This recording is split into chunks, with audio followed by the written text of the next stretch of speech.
Picture this. Medicine Hat, Alberta, Canada in 2006. It's a beautiful, picturesque town with rolling hills, forests, and streams. The kind of place where everyone knows their neighbors and kids play safely in the streets.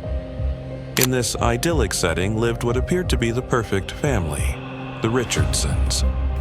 Mark Richardson, 42 years old, was a hardworking technician who provided well for his family. His wife, Deborah, was 48 and had been a devoted stay-at-home mother for over a decade. Recently, she'd been exploring her interest in holistic healing, training to become a Reiki practitioner. Together, they had 2 children, 12-year-old Jasmine and 8-year-old Jacob. Now, here's something remarkable about Mark and Deborah. They both had dark pasts that they'd completely turned around. Before meeting each other, both had struggled with severe drug and alcohol addictions. But when they found each other, possibly through recovery support groups, they made a pact. They would stay sober together, support each other, and build the family they'd always dreamed of. And they did exactly that. For over a decade, there wasn't a drop of alcohol in their home. They were devoted to each other and completely dedicated to their children. Their neighbors described them as friendly, easygoing, and genuinely nice people. They were the kind of family you'd want living next door. Jacob, their youngest, was every bit the typical 8-year-old boy.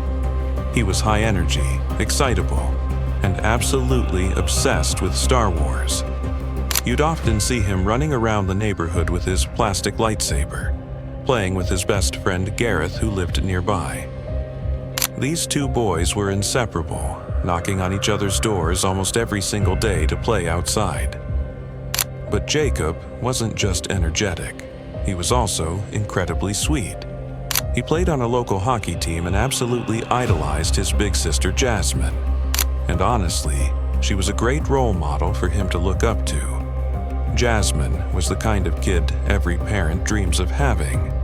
She was bright, academically successful, and well-rounded in every way.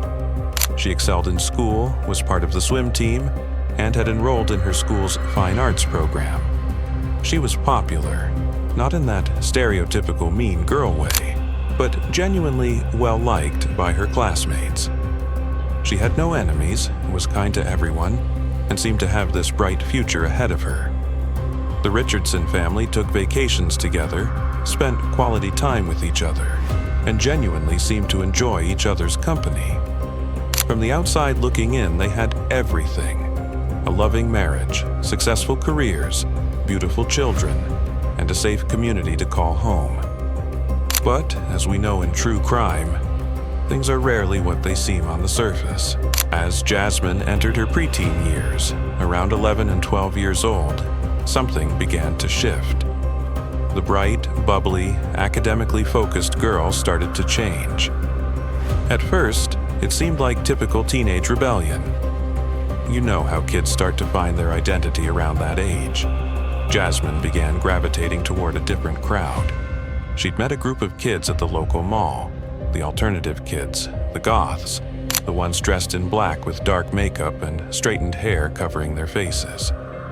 Now, there's nothing wrong with alternative fashion or subcultures, but what concerned Mark and Deborah was how dramatically their daughter was changing, and how quickly. Jasmine started losing interest in everything she'd once loved. Swimming? No longer important. Fine arts? Boring. Academic achievement? Whatever. Instead, she became fascinated with this new aesthetic and lifestyle. She began wearing heavy dark eyeliner, straightening her hair to hang in front of her face, and dressing in all black. But it wasn't just the physical changes that worried her parents. Jasmine's entire personality seemed to be shifting. The outgoing, bright, bubbly girl was becoming quiet, reserved, and what you might call brooding. She'd spend hours just staring and glaring, almost like she was trying to perfect this dark, mysterious persona. Now, her parents understood that kids go through phases, but what really concerned them was the age gap between Jasmine and her new friends. Remember, she was only 12 years old. But these mall goths she was hanging out with were 16 and 17. That's a significant difference, especially at that age. This new group would go to rock concerts together. Not big arena shows with proper security and adult supervision, but small, dingy basement shows. The kind of venues where a 12-year-old girl really shouldn't be, especially surrounded by much older teenagers and adults. And it was at one of these shows that Jasmine's life would change forever. Picture a dimly lit basement venue, loud music pounding, older teenagers and adults milling around. And there, in the crowd, a 12-year-old girl who looked older than her years, but certainly didn't look like an adult. That's where she caught the eye of Jeremy Allen Steinke. Jeremy was 23 years old, nearly double Jasmine's age. He was part of this alternative scene, someone the younger kids looked up to as one of the leaders of the group. He had this commanding presence, this energy that made him hard to ignore when he walked into a room. When Jeremy saw Jasmine at that show, he thought she was beautiful. Now, let's be clear about something. Jasmine didn't look 12, but she certainly didn't look like an adult either. Most people would have guessed she was maybe 15 or 16 at most. But here's the thing. Even if she had looked 18, Jeremy was still a grown man approaching what was obviously a much younger person. They began talking that evening. Jasmine found herself fascinated by Jeremy because he embodied qualities that were absent in peers her own age. He appeared confident, grown up, worldly. He commanded respect within his social circle, drawing everyone's focus when he shared his thoughts. For a 12-year-old navigating new aspects of her developing sense of self, Jeremy held a tremendous appeal. Before the night ended, Jeremy had expressed interest in meeting with Jasmine again, and she eagerly accepted. But what was Jeremy Steinke's true character? And what circumstances led a 23-year-old to initiate contact with someone so young? Jeremy's story is one of neglect, abuse, and a complete lack of proper guidance from the adults who should have protected him. Born to a severely alcoholic mother and an abusive father, Jeremy never really had a chance at a normal childhood. His mother has since admitted that she was a terrible parent to him. She was so consumed by her alcoholism that she was completely neglectful of her son's basic needs. Meanwhile, his father was horrifically abusive, primarily toward Jeremy's mother, but the violence in that household affected everyone. Some people have speculated that Jeremy might have been born with fetal alcohol syndrome due to his mother's drinking during pregnancy, though this was never officially diagnosed. What we do know is that Jeremy was later diagnosed with ADHD, which can be associated with prenatal alcohol exposure. Imagine being a child in that environment. One parent who's too intoxicated to care for you, another who's violently abusive. Jeremy essentially had to raise himself, and without proper guidance, he never really learned right from wrong in the way most children do. By age 13, Jeremy was struggling with severe depression and anxiety. He started self-harming as a coping mechanism and began smoking marijuana daily. Now, regular marijuana use in a developing brain, especially one as young as 13, can have serious effects on things like mood regulation and decision-making. It was around this time that Jeremy also began presenting himself in this very alternative way. He spiked his hair, wore heavy eyeliner, studs, and spikes. As he got older, this look became more extreme. He would dye his hair different colors, shave parts of it off, and most disturbingly, he began wearing a vial of blood around his neck. But this wasn't just for shock value or aesthetic purposes. Jeremy genuinely believed, or claimed to believe, that he was a 300-year-old werewolf who needed to drink blood to survive. He maintained this delusion from age 13 all the way to 23 when he met Jasmine. Now, I personally think a lot of this werewolf persona was Jeremy's way of getting attention. Remember, he'd been so neglected as a child that any attention, Even negative attention was better than being ignored. But whether he truly believed it or was just desperate for attention, this behavior was clearly a red flag that he needed serious mental health intervention. Jeremy's alternative appearance and bizarre claims about being a werewolf made him a target for bullying throughout his school years. Kids would call him Stinky, a play on his last name, Steinke. The constant bullying, combined with his already fragile mental state from his abusive home life, pushed Jeremy to a breaking point. At some point during his teenage years, Jeremy attempted suicide by trying to hang himself. Fortunately, he survived, and this did lead to him getting some counseling. But clearly, it wasn't enough to address the deep-seated issues he was dealing with. By the time Jeremy was 23 and met Jasmine, he was a high school dropout with no job and no intention of getting one. He lived with his mother in a trailer park and spent his time doing drugs and maintaining this elaborate fantasy about being a supernatural creature. Multiple people who knew Jeremy described him as having the mental maturity of someone much younger, more like a 15 or 16-year-old despite being in his 20s. While this might explain his attraction to Jasmine on some level, it absolutely doesn't excuse it. A 23-year-old man pursuing a 12-year-old child is inexcusable, regardless of his mental state or traumatic background. When Jeremy and Jasmine started seeing each other, things moved fast in ways that were wrong for someone her age. To Jasmine, this felt like real love, powerful feelings she'd never had before. She thought this was how grown-up relationships worked. Mark and Deborah didn't get mad at Jasmine. They understood she was the one being harmed. Their anger focused on Jeremy, where it belonged. They forbade Jasmine from seeing him or speaking with him. They began keeping a much closer eye on her activities, but Jasmine couldn't see it that way. At 12 years old, she believed her parents were being unfair and cruel, trying to separate her from someone important to her. She viewed their actions as something to rebel against, not as parents trying to keep her safe. Jasmine started trying to get around her parents' rules. She would secretly try to contact Jeremy any way she could. When Mark and Deborah figured this out, they got stricter. They took her phone away, limited her computer time, and went with her to the music shows she liked. This made things worse. The stricter her parents got, the more Jasmine wanted to rebel. She became more determined to be with Jeremy.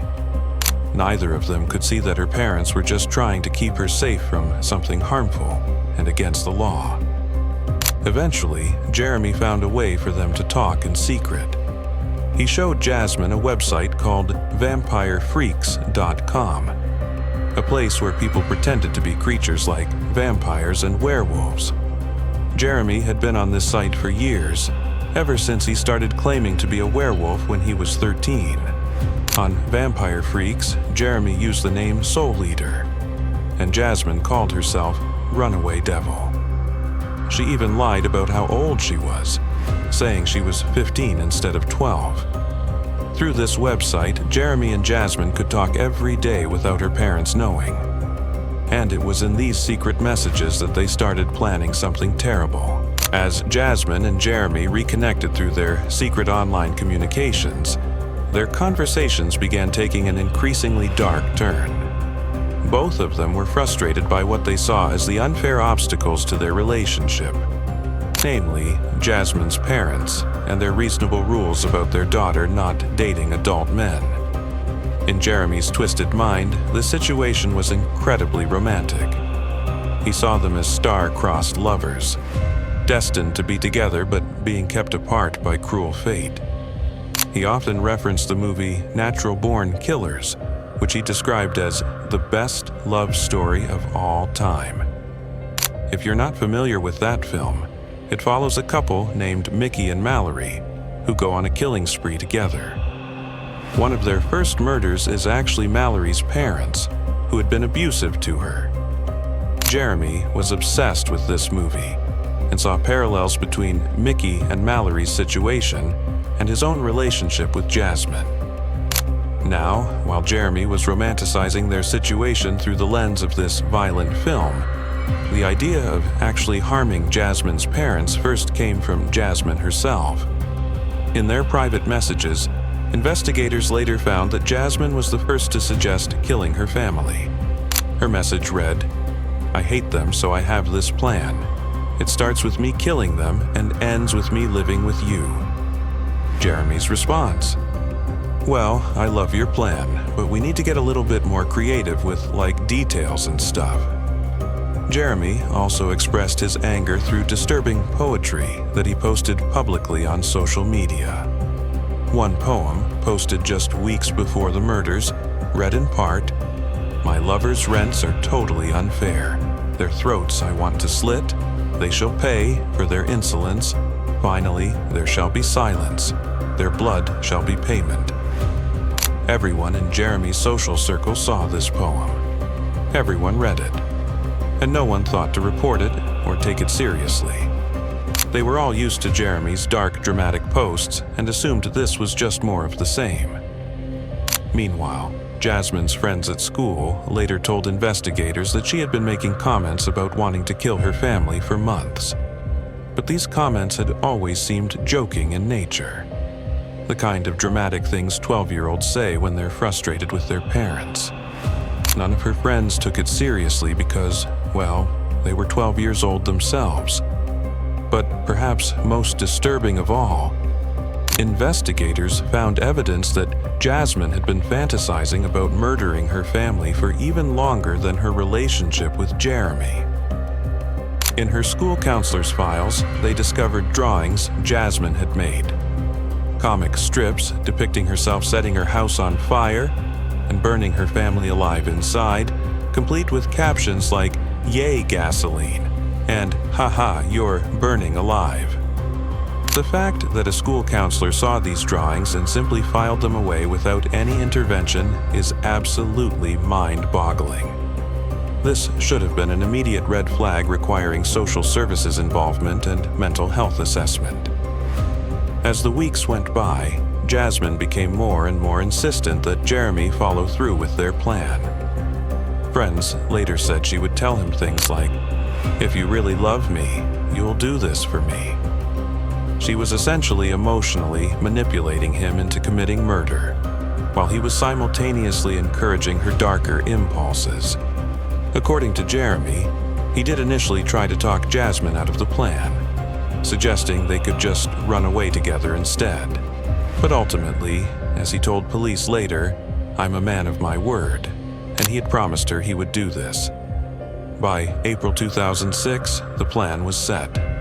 They would kill Jasmine's entire family so that she could be free to live with Jeremy without any interference. But why did they decide to kill 8-year-old Jacob? He wasn't the one enforcing rules or preventing their relationship. When asked about this later, Jasmine gave a chilling response. She said it would have been too cruel to let Jacob live without his parents and sister. In her mind, murdering him was actually the merciful thing to do. April 22, 2006, started like any other Saturday night for the Richardson family. Mark and Deborah were at home with their children, probably never imagining that their 12-year-old daughter was finalizing plans for their murder. That evening, Jeremy prepared for what he was about to do by getting incredibly intoxicated. He drank large amounts of alcohol, both wine and spirits, and took multiple drugs including cocaine, ecstasy, and marijuana. He later claimed he did this because he was nervous about what he was planning to do, but the level of intoxication also meant he wouldn't feel pain if the victims fought back. Dressed entirely in black and carrying a ski mask, Jeremy made his way to the Richardson family home in the early hours of April 23rd. Jasmine had left a basement window unlocked for him, and she met him downstairs to let him in. But Jeremy was so intoxicated that he was stumbling around and making noise. This woke up Mark and Deborah upstairs, and both Jeremy and Jasmine could hear movement above them. They knew it was only a matter of time before her parents came downstairs to investigate. Jeremy quickly put on his ski mask, pulled out his knife, and hid in the shadows of the basement, waiting.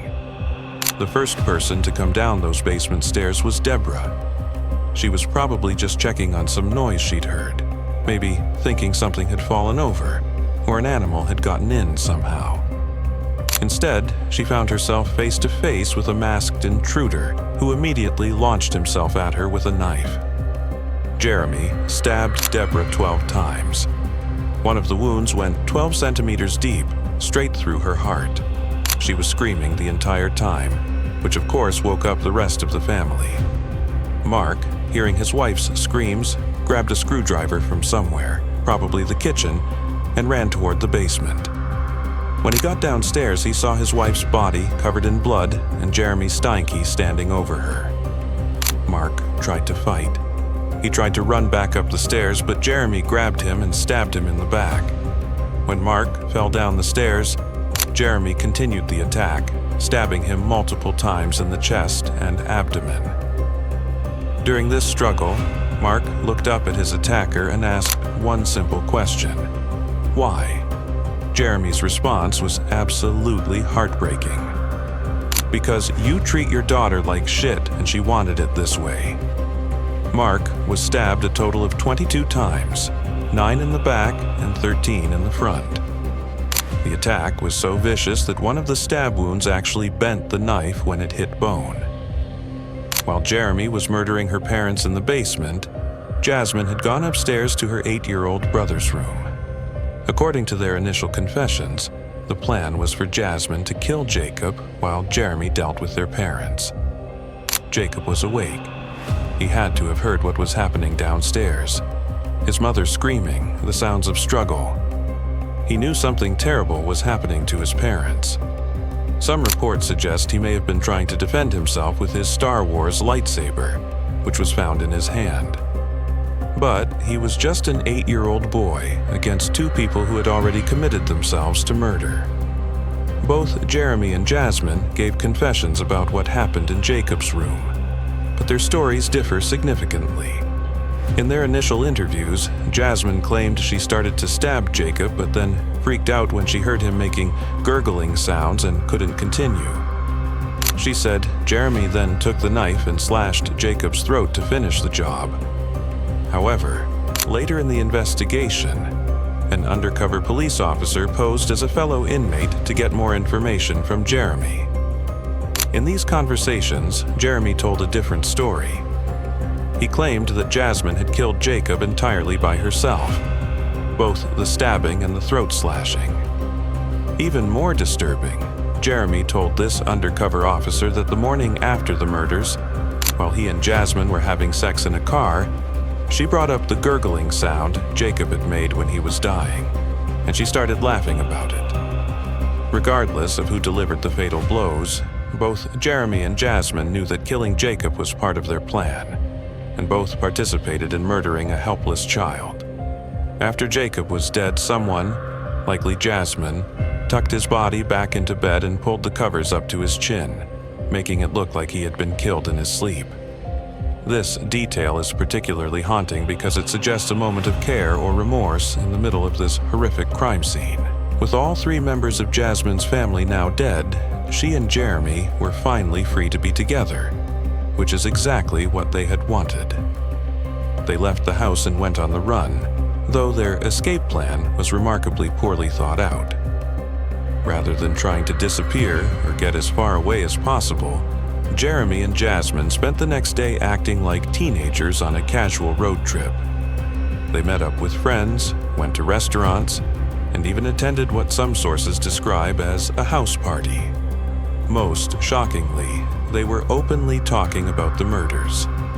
Multiple witnesses later reported hearing Jasmine make comments about her parents being gutted like fish. They weren't trying to hide what they'd done. If anything, they seemed proud of it. This behavior shows just how disconnected from reality both of them were. They had just committed triple homicide, including the murder of a child, and they were acting like they'd gotten away with pulling a prank. Sunday, April 23, 2006, started as a beautiful, sunny day in Medicine Hat. 8-year-old Gareth, Jacob's best friend, was excited to go out and play. He looked over at the Richardson house and saw Mark's truck in the driveway, which usually meant the family was home. Gareth knocked on the front door and waited. No answer. He knocked again. Still nothing. This was strange. The Richardsons were always home on Sundays, and they were always happy to have Gareth over to play with Jacob. The little boy decided to peek through the basement window to see if anyone was inside. What 8-year-old Gareth saw through that window would traumatize him forever. There, lying on the basement floor, was a woman's body surrounded by blood. Terrified, Gareth ran home screaming to his mother. She initially thought he might be making up a dramatic story, but when she saw how genuinely frightened he was, she took him back to the house to look for herself. When Gareth's mother confirmed what her son had seen, she immediately called the police, then locked herself and Gareth in their car, terrified that whoever had done this might still be in the area. Police arrived at 1 p.m. and immediately kicked down the door of the Richardson home. What they found inside was a scene of unimaginable horror. In the basement were the bodies of Deborah and Mark Richardson, both stabbed multiple times, lying in pools of their own blood. Upstairs in his bedroom, they found 8-year-old Jacob, tucked into his bed with his Star Wars lightsaber still in his hand, his throat slashed. Initially, police thought this might have been a murder-suicide. Perhaps Mark had killed his family and then himself. But then they noticed something. A family photo showing 4 people, not 3. There was a daughter unaccounted for. Immediately, an Amber Alert was issued for 12-year-old Jasmine Richardson. Police assumed she had either been kidnapped by her family's killers or murdered elsewhere. The entire community began searching for her, fearing the worst. As investigators processed the crime scene, they began piecing together what had happened that night. The blood spatter patterns and evidence showed that Deborah had been killed first, followed by Mark, and finally Jacob. While the forensic team worked the crime scene, other officers began searching Jasmine's bedroom and school locker for clues about where she might be. It took them less than a minute to find her laptop and discover her secret communications with Jeremy Steinke. These messages immediately revealed several crucial things. First, that Jasmine had been in an inappropriate relationship with an adult man. Second, that she had posted a final, ominous status update just 24 hours before the murders that simply said, "Welcome to my tragic end." Most importantly, investigators found the messages where Jasmine had first proposed the plan to kill her family, and Jeremy's enthusiastic response. As the Amber Alert spread across the region, tips began pouring in about Jasmine's whereabouts. But these weren't reports of a scared, kidnapped child. Witnesses described seeing Jasmine acting completely normal, laughing, talking with friends, eating at restaurants. She didn't look like someone whose family had just been murdered. Then came the breakthrough tip. A witness at a restaurant reported seeing Jasmine earlier that day, casually eating and chatting, and making a comment about someone being gutted like a fish. This completely changed how investigators viewed Jasmine. She wasn't a victim or a missing person, she was a suspect. Less than 24 hours after the bodies were discovered, police spotted Jeremy's truck about 100 miles away from Medicine Hat. Inside were Jeremy Steinke, Jasmine Richardson, and a 19-year-old woman named Casey, who had been helping them get around. When police surrounded the vehicle and made the arrests, neither Jeremy nor Jasmine seemed particularly concerned about the situation. If anything, they appeared annoyed at being interrupted. Casey was arrested as an accessory to murder. She had been driving Jeremy and Jasmine around since the murders, and Jeremy had asked her to dispose of evidence, including bloody knives and clothing. However, her charges were eventually dropped in exchange for her cooperation with the investigation. She received only 1 year of house arrest. Perhaps the most disturbing detail of this entire case happened while Jeremy and Jasmine were being held in adjacent jail cells, waiting to be processed and interviewed. These two people had just been arrested for murdering 3 innocent people, including a child. They were facing life in prison. And what did they do while sitting in holding cells? Jeremy wrote Jasmine a note asking her to marry him. "You said you want to get engaged," his note read. "Well, here's a question. Will you marry me? If so, then it's a verbal agreement." Jasmine's response was equally disturbing. "Ha ha ha ha ha. I never thought I'd find myself hysterically laughing in a holding cell in these kind of circumstances, but still. Ha ha ha. You make me so happy. Yes, yes, I will. I would love to." So, there you have it. A 23-year-old man and a 12-year-old girl, both arrested for triple murder, getting engaged through notes passed between jail cells. The complete disconnect from reality and lack of understanding about the gravity of their situation is absolutely staggering. When police began interviewing Jeremy and Jasmine separately, both were surprisingly cooperative and immediately confessed to all 3 murders. They provided detailed accounts of what had happened that night, though their stories differed on some key points, particularly regarding who actually killed Jacob. During his interview, Jeremy made a comment that revealed his twisted mindset throughout this entire situation. He turned to one of the officers and said, "Did you ever watch the movie Natural Born Killers? I think that's the best love story of all time." This reference to Natural Born Killers wasn't casual. It was central to how Jeremy and Jasmine saw themselves.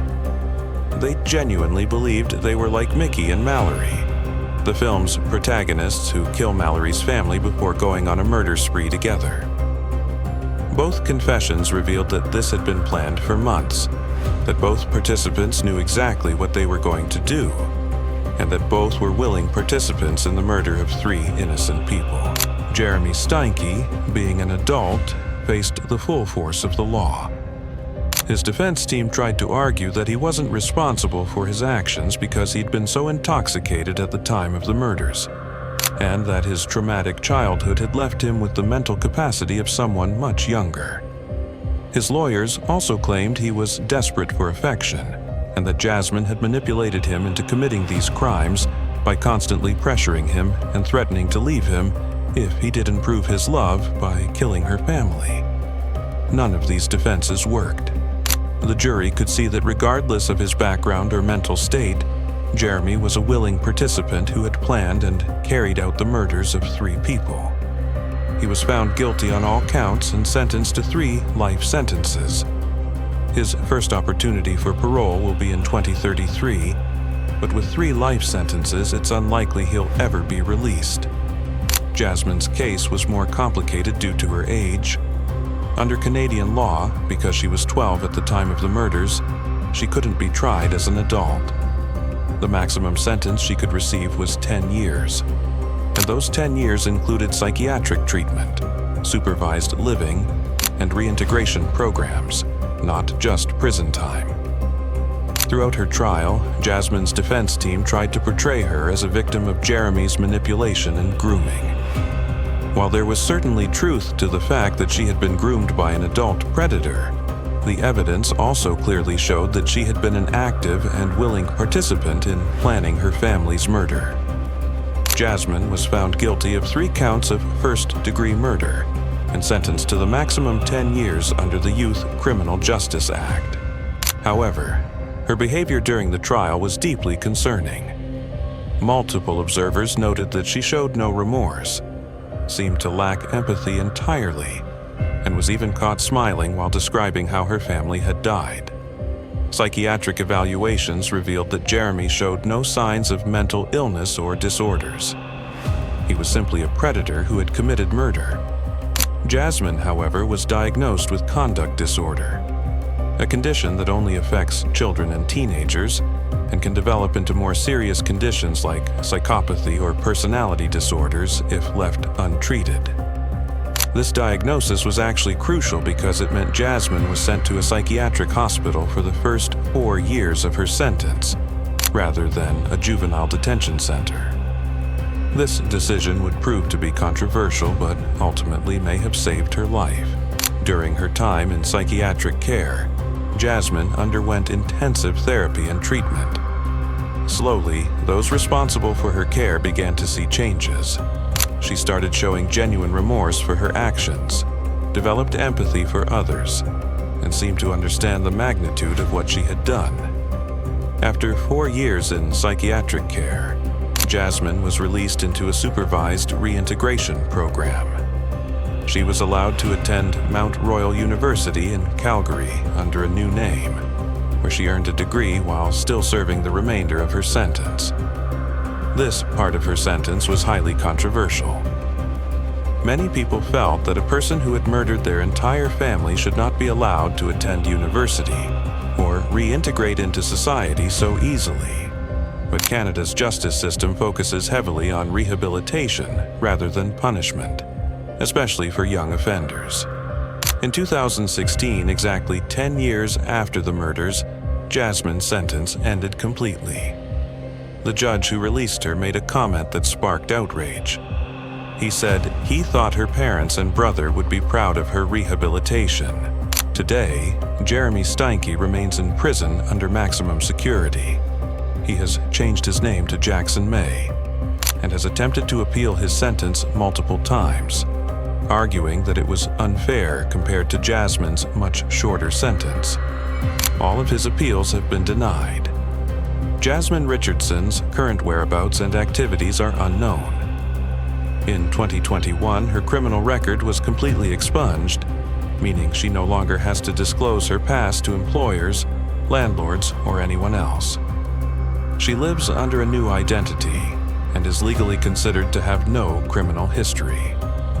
Her extended family, grandparents, aunts, uncles, and cousins remarkably stood by her throughout her sentence and reintegration. They maintained contact with her and supported her rehabilitation, despite the fact that she had murdered the family members they loved. The community of Medicine Hat has never welcomed Jasmine back, and understandably so. The trauma of this case still affects the town today. This case raises so many difficult questions about justice, rehabilitation, and second chances. Was Jasmine's sentence too lenient? She murdered 3 people, including a child, and was free after just 10 years. Many argue that if you're old enough to plan and execute murder, you should face adult consequences regardless of your age. On the other hand, Jasmine was genuinely a child who was being groomed and manipulated by an adult predator. The fact that she initiated the plan doesn't change the fact that Jeremy, as the adult in the situation, bore ultimate responsibility for what happened. The rehabilitation approach seems to have worked in Jasmine's case. By all accounts, she has become a functioning member of society who genuinely regrets her actions. But is that enough? Do the victims' lives and the trauma inflicted on the community warrant more punishment regardless of rehabilitation? There's also the question of public safety. Can we really trust that someone who was capable of such violence at 12 will never reoffend? Jasmine has been out of prison for several years now with no reported incidents, but the fear remains. In discussing this case, it's crucial that we never lose sight of the real victims: Mark, Deborah, and Jacob Richardson. Mark and Deborah were loving parents who had overcome their own struggles with addiction to build a beautiful life for their family. They were doing exactly what any parent should do, protecting their child from a predator. They died trying to keep their daughter safe. 8-year-old Jacob was a sweet, innocent little boy who loved Star Wars and hockey and looked up to his big sister. He died because 2 people decided his life didn't matter in their twisted love story. The Richardson family deserved so much better than this. They deserved to watch their children grow up, to see Jasmine graduate and find her own way in life, to play with Jacob as he got older, and developed his own interests and relationships. Instead, their lives were cut short in the most brutal way possible, by someone they had loved and trusted and tried to protect. The Richardson family murders remain one of the most disturbing cases in Canadian criminal history, not just because of the brutality of the crimes, but because of how young the perpetrators were and how completely preventable this tragedy should have been.